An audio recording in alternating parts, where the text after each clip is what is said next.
유전 친구들, 한 주간도 잘 지냈나요? 드디어 여름 캠프가 한 주밖에 남지 않았어요.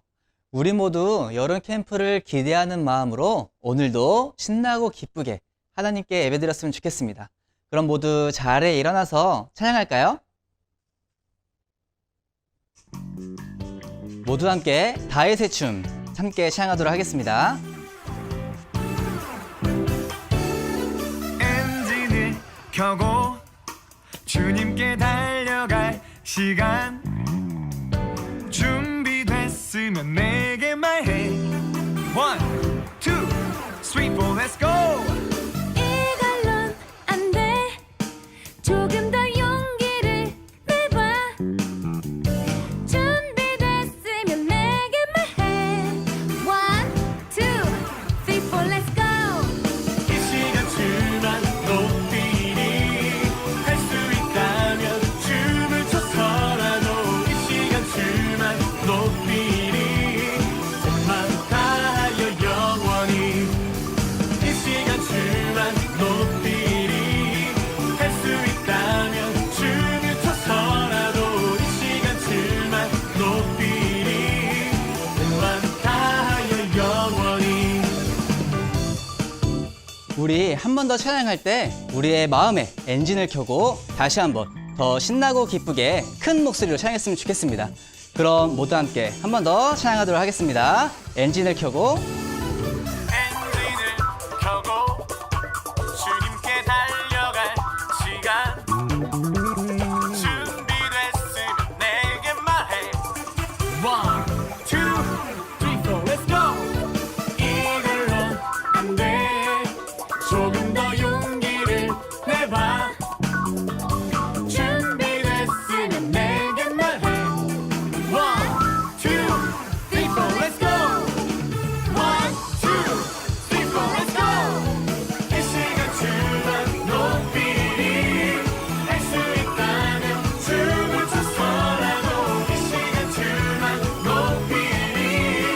온 마음 다하여 영원히 이 시간 주만 높이리. 할 수 있다면 춤을 춰서라도 이 시간 주만 높이리. 온 마음 다하여 영원히 이 시간 주만 높이리.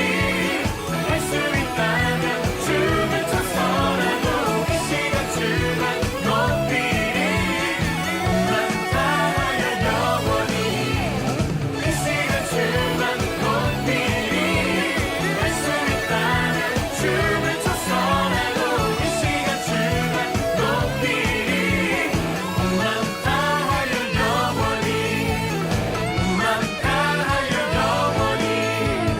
온 마음 다하여 영원히.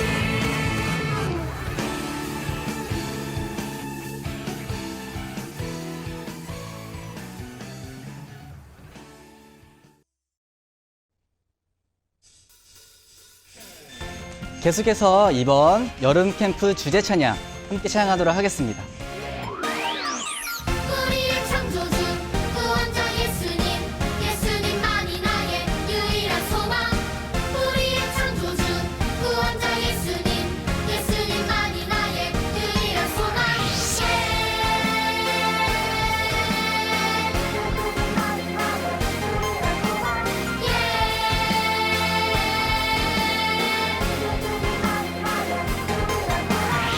소망 가지고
함께 영광의 박수를 올려드립시다.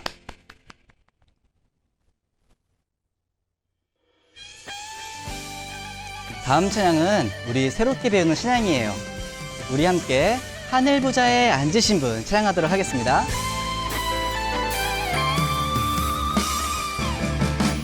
하늘 보좌에 앉으신 분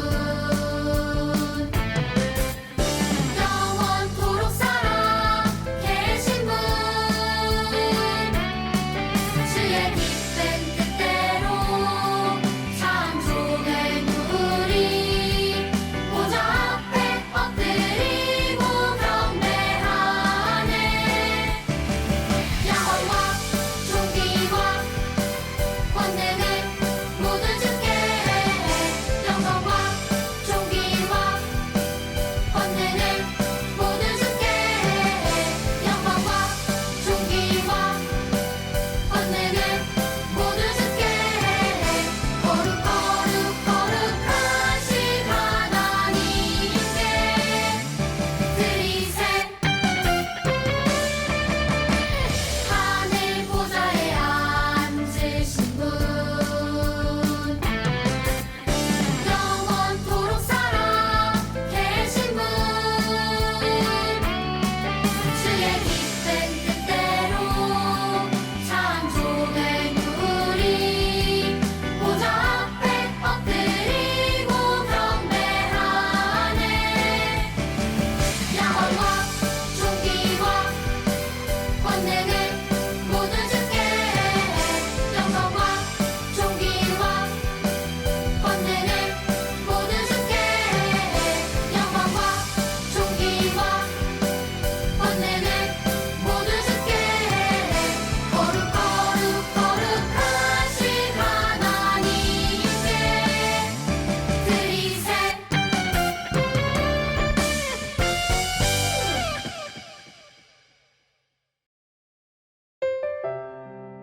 우리 마지막으로 나를 위해 죽기까지 사랑하신 예수님을 함께 찬양했으면 좋겠습니다. 우리의 마음을 다해 고백하는 이 시간 되기를 소망합니다. 온 세상 만물 주를 경배해 온 마음 다해 주를 예배해 죽기까지 날 사랑하신 주께 모든 영광과 존귀와 감사와 찬양 드립니다.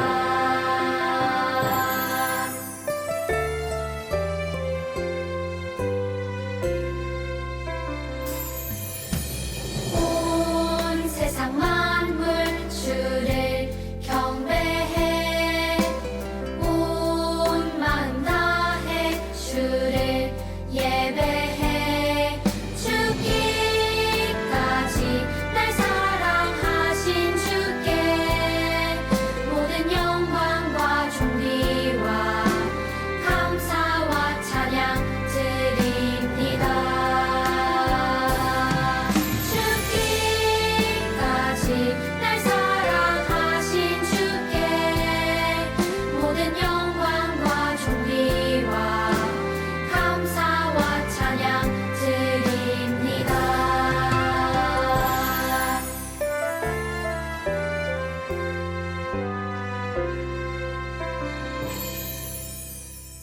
다 함께 기도하겠습니다.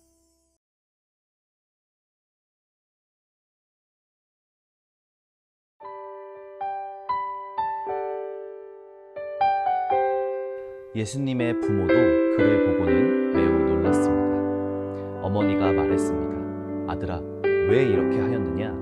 내 아버지와 내가 걱정하며 너를 찾아다녔다. 그때 예수님께서 대답했습니다.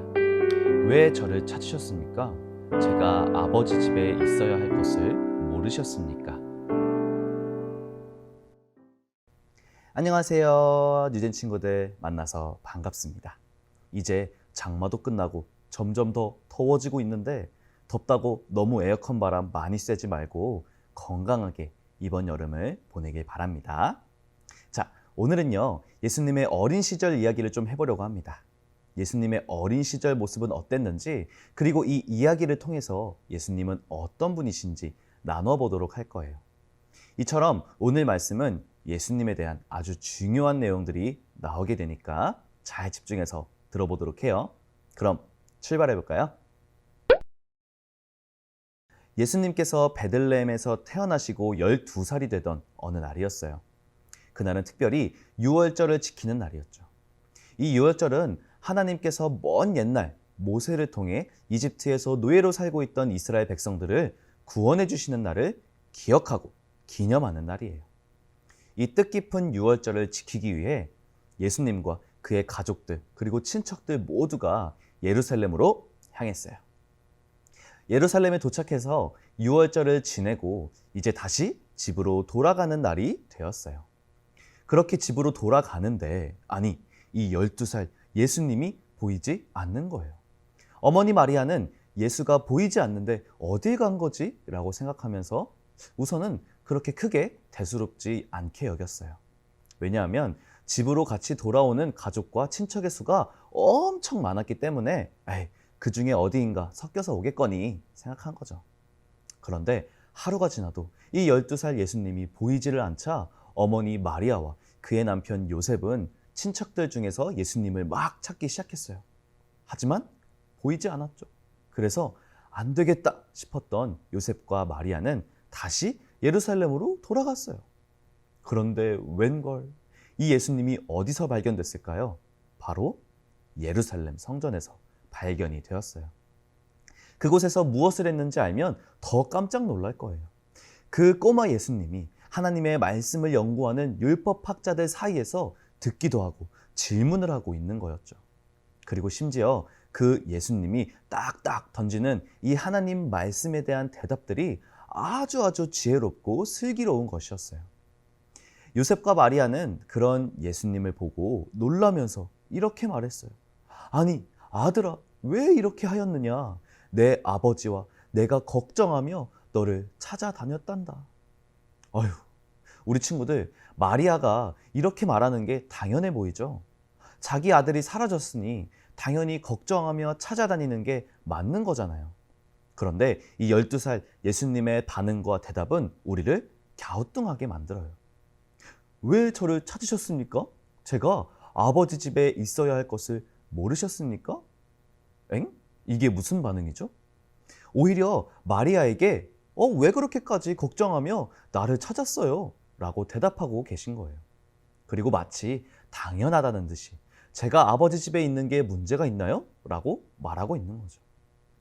이상하죠? 분명 예수님의 어머니는 마리아고 아버지는 마리아의 남편 요셉인데 말이에요. 그런데 이 성전이 아버지의 집이라니 이게 무슨 뜻일까요? 자, 친구들, 성전에는 누가 계실까요? 맞아요. 하나님이 계시죠. 그렇다면 지금 예수님은 자신의 아버지가 하나님이라고 말씀하고 계신 거예요. 그래서 이 성전이 내 아버지의 집이라고 말씀하고 계신 거죠. 예수님께서 아무 생각 없이 농담하신 걸까요? 아니에요. 예수님은 농담도 거짓말도 하지 않으세요. 예수님은 언제나 진실을 말씀하시는 분이시죠. 예수님은 정말로 내가 하나님의 아들이다 라고 말씀하고 계신 거예요. 그렇다면 여기서 우리는 아주 중요한 것을 발견하게 된 거예요. 예수님은 하나님의 아들이구나. 꼭 기억해 주세요. 예수님은 하나님의 유일한 아들이다. 예수님 한 분만이 유일한 하나님의 아들이신 거죠. 2명도 3명도 아닌 예수님 한 분만이 유일한 하나님의 아들이에요. 그런데 하나님의 아들이라는 게 도대체 무슨 말일까요? 이해하기 어려워요. 하나님이 자식을 낳았다는 건가? 그런 게 아니에요.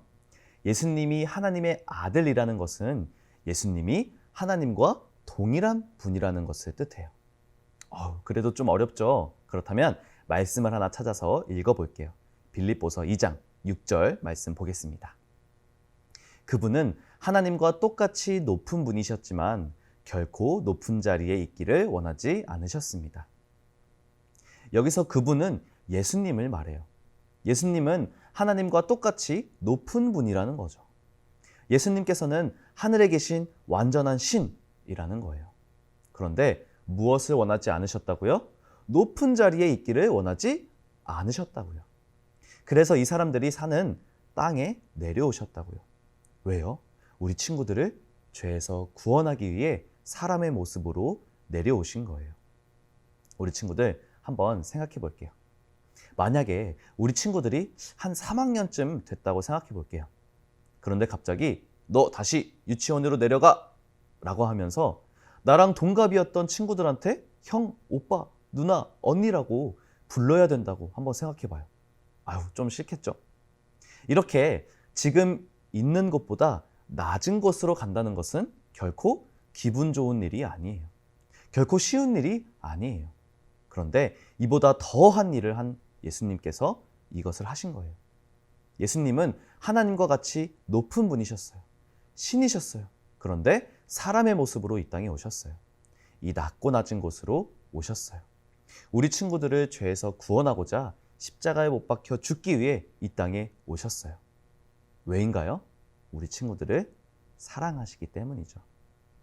아까 읽었던 빌립보서 말씀을 한번 다시 이어서 보고 말씀을 마칠게요. 빌립보서 2장 7절과 8절입니다. 오히려 높은 자리를 버리시고 낮은 곳으로 임하셨습니다. 사람의 모습으로 이 땅에 오시고 종과 같이 겸손한 모습을 취하셨습니다. 이 땅에 계신 동안 스스로 낮은 자가 되시며 하나님께 순종하셨습니다. 예수님을 목숨을 버려 십자가에 달려 돌아가시기까지 하나님의 말씀을 따랐습니다. 이처럼 예수님은 하나님의 아들이셨어요. 완전한 신이셨어요. 그런데 그 모든 것을 포기하시고 이 땅에 오셨어요. 우리를 살리기 위해, 우리를 죄에서 구원하기 위해 오셨어요. 오늘 우리는 이 놀라운 사랑을 꼭 기억했으면 좋겠습니다. 함께 기도할게요. 우리 이 시간 먼저 나에게 믿음을 달라고 기도하겠습니다. 예수님께서 하나님의 아들이심을 믿게 해달라고, 예수님께서 높은 곳에 계셨지만 이 땅에 사람의 모습으로 오신 것을 믿게 해달라고 이 시간 함께 기도하겠습니다. 사랑의 하나님, 오늘 말씀에서 배운 것들이 머리로만 이해되고 끝나지 않도록 해주세요. 믿음을 갖고 예수님께서 하나님의 아들 되심을 마음에 새길 수 있도록 도와주세요. 예수님께서 나를 위해 이 땅에 사람의 모습으로 오셨다는 것을 믿을 수 있도록 도와주세요. 주님, 우리 뉴젠 친구들이 예수님을 향한 믿음을 가질 수 있도록 인도하여 주옵소서. 흔들리지 않는 믿음을 가지고 예수님의 십자가의 사랑을 날마다 묵상할 수 있도록 도와주시옵소서. 우리 시간 다음으로는 감사의 기도를 드렸으면 좋겠습니다. 우리를 죄에서 구원하기 위해 이 땅에 오신 예수님께 감사의 고백을 드립시다. 예수님, 이 낮고 낮은 곳으로 오신 이유가 나를 살리기 위함이었음을 오늘 이 시간 배웠습니다. 참 감사합니다. 라고 이 시간 감사의 기도를 드리겠습니다. 하나님 감사합니다. 예수님 감사합니다. 나를 죄에서 구해 주시기 위해 이 땅에 오셨군요. 나를 위해 십자가에 못 박혀 죽으신 예수님을 잊지 않고 날마다 기억하며 감사의 기도를 드리겠습니다. 저의 기도를 들어주세요. 주님, 우리 뉴젠 친구들이 하나님 앞에 감사의 기도를 드립니다. 그 마음의 중심을 보시고 진실로 감사하는 어린 심령들의 그 마음 가운데 좌정하셔서 날마다 그 감사가 끊이지 않도록 인도하여 주옵소서. 다 함께 기도하겠습니다. 하나님, 누가복음에 나온 예수님의 어린 시절 말씀을 들었습니다. 예수님께서 성전을 아버지의 집이라고 소개했어요. 하나님께서 나의 아버지가 되신다고 말씀하셨어요. 이것을 통해 오늘 한 가지를 배웠어요. 바로 예수님께서 하나님의 아들이심을 말이죠. 나를 구원하기 위해 저 높고 높은 자리를 버리시고 이 땅에 낮은 모습으로 오셨다는 것을 알게 되었어요. 참 감사합니다. 그 사랑을 날마다 잊지 않을게요. 감사드리며 우리를 구원하기 위해 이 땅에 오신 예수 그리스도의 이름으로 기도드립니다. 아멘. 이 시간 다 함께 주님께서 가르쳐 주신 기도, 주기도문으로 예배를 마치겠습니다. 하늘에 계신 우리 아버지여, 이름이 거룩히 여김을 받으시오며 나라의 임하옵시며 뜻이 하늘에서 이룬 것 같이 땅에서도 이루어지이다. 오늘날 우리에게 일용할 양식을 주옵시고 우리가 우리에게 죄 지은 자를 사하여 준 것 같이 우리 죄를 사하여 주옵시고 우리를 시험에 들게 하지 마옵시고 다만 악에서 구하옵소서. 대개 나라와 권세와 영광이 아버지께 영원히 있사옵나이다. 아멘.